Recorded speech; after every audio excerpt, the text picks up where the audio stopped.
Temporary access only works well when the rules are clear.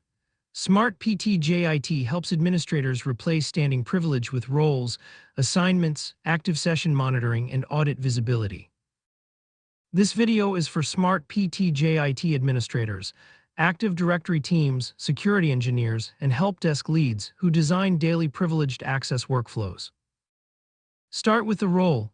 A JIT role should represent one business purpose, and it should map only to the Active Directory groups required for that purpose. Use access modes intentionally. Manual access is for administrator-granted work, scheduled access is for predictable windows, and eligible access is for controlled self-service activation with OTP. Keep durations short. Max manual minutes, max total minutes, and reminder settings help keep privileged access time-bound and visible before it expires. Assignments should be specific.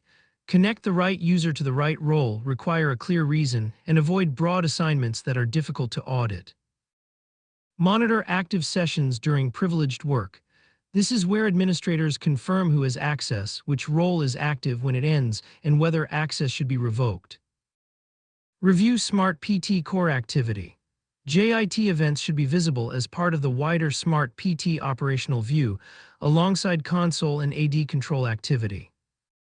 Avoid mapping one role to too many groups, setting long durations by default, leaving sessions unmonitored, or using JIT as a replacement for clear operating policy. A strong JIT process is simple.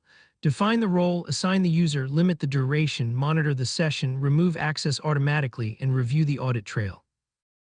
Next, review common SmartPT JIT mistakes so administrators can avoid configuration issues before they become operational risk.